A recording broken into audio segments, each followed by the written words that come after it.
Yo, what's going on, guys? This is Anthony with the Movie Blog, and I'm back here with the latest movie news. First up, more movie news about actor Jonathan Majors.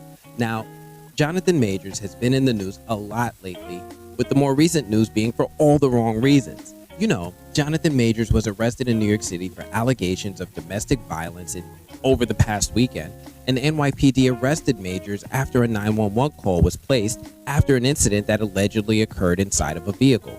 Now, Jonathan's lawyer, Priya Chaudhry, quickly responded to the allegations after the actor's arrest.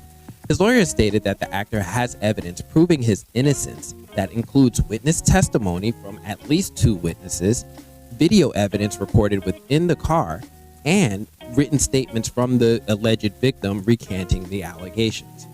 Now, the court of public opinion is fast and heavy and swift to judge this man for his actions and weigh in on the topic, with some people tweeting comparisons to controversial actor Ezra Miller.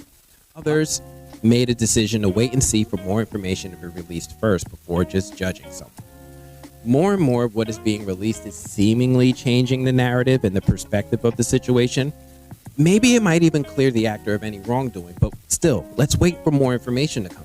Now, we're waiting for more from this situation, including a final ruling from a judge, and hopefully that actual footage taken from within the car to help everyone just get a clear understanding of what actually happened.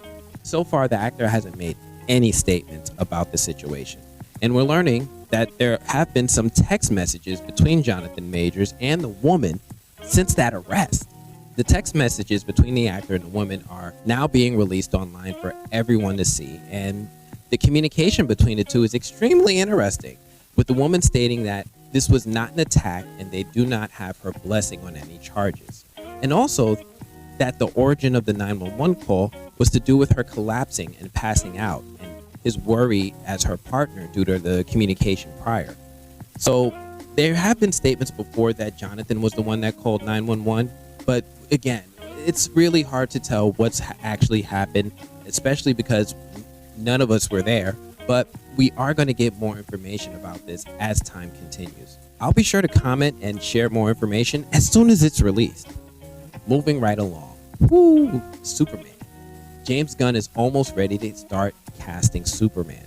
Now, you might know James Gunn. He's a film director, screenwriter, producer, and he's also an actor himself, and he's best known for his work in the Marvel Cinematic Universe. In there, he wrote and directed the first 2 Guardians of the Galaxy films, and he's set to release the upcoming 3rd installment in the franchise. Now, when rumors surfaced online that the director was in the final stages of casting the role of Kal-El/Clark Kent/Superman, he cleared the air and let the world know that the rumors were not true, and he's currently making a private list and prepping materials for auditions. The news comes as some unreliable sources began trolling the director with fake news about the process. Won't name names because I don't like to give attention to people who can't be trusted, and this is a hard lesson on what unfactual statements people will make online for your attention. Gunn is writing and directing Superman Legacy, which will be the first feature film released as part of the overhauled DC universe that Gunn and Peter Safran are spearheading as the new leaders of DC Studios. Part of the first synopsis that was released from Warner Brothers reads as, Superman Legacy will tell the story of Superman's journey to reconcile his Kryptonian heritage with his human upbringing as Clark Kent of Smallville.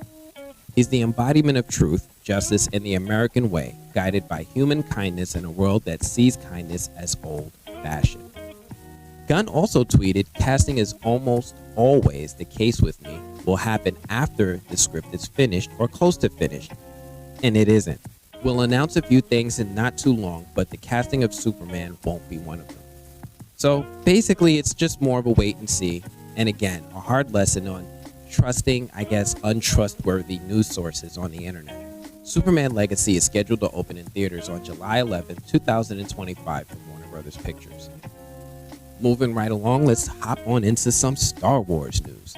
Now, actor Ahmed Best talks about returning to the world of Star Wars. Ahmed Best is an American actor, musician, and he's a voice actor. He's best known for his role as Jar Jar Binks in the Star Wars prequel trilogy. Best played the controversial character Jar Jar Binks in the Star Wars prequel trilogy and also provided the voice for Jar Jar Binks in various video games, television shows, and theme park attractions. In addition to his work on Star Wars, Best has appeared in several other films, television shows, and stage productions since that time. The actor recently returned to the world of Star Wars as Jedi Kelleran Beck in The Mandalorian Season 3 in the episode titled The Foundling.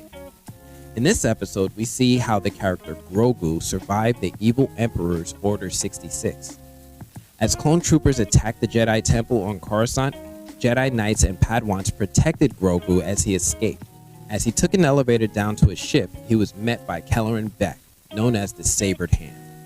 The Jedi Master used 2 lightsabers to fight off the stormtroopers as he and Grogu hopped on a speed bike and raced through the city. Best told StarWars.com that it was difficult to decide whether to rejoin the universe in The Mandalorian. And his quote reads as follows: "Honestly, I had to think about it. I've been in the Star Wars world for such a long time, and my story is such a roller coaster ride of emotions. So coming back to Star Wars wasn't an easy decision for me. It wasn't something I could have immediately said yes to. I did have to marinate over it a bit. I mean, I was excited. I don't think people really understand how much I care about Star Wars. Like, I really care. I really, really care about the storytelling, about the mythology, about the fans. I really want Star Wars to deliver, and if I become an obstacle to that, then I shouldn't be in it. I don't want to be bigger than the story. I don't want to be bigger than the mythology. I want to contribute. I want to add to it, so it took me a minute. As soon as I put on the robes for the first costume test, and I walked on to get approval from Jon Favreau and Dave Filoni, they handed me a lightsaber, and I was like, oh, I'm in this. And boom, Kelleran Beck came alive. The Star Wars social media account even posted a special message from Ahmed Best on thanking the fans for their positive response received for his character. Star Wars fans on social media, thank you so much for everybody who ever rocked with me. I am more of a fan than I am a person in these movies, and I have always been and always will be. I get just as excited when every new Star Wars thing drops, when people show up on stage, celebration, and I'm more of a Star Wars news junkie than anything else. So I'm right there with you. Thank you, and let's keep loving this thing. Now, I am now a huge Kelleran Beck fan, and you can probably tell by me cosplaying as the character at both Star Wars Celebration in Anaheim and the 2022 New York Comic Con. I was wondering, do you guys think I should do the cosplay again at this year's show? Just let me know what you guys think in the comments. Anyway, Kelleran Beck has returned. Ahmed Best feels, I don't know, redeemed maybe in the eyes of fans, and I'm excited to see if there's more about this Sabered Hand story that we'll see in future Star Wars tales. Anyway, that's all I have for this one. Hey, guys, do me a favor. If you like these news updates, you want to see more, please do me a favor. Hit that like button. Hit it. Join the squad. Get initiated. This way I can keep you guys updated with more news, and I know you like what I'm doing. Otherwise, gotta check you guys later. Peace.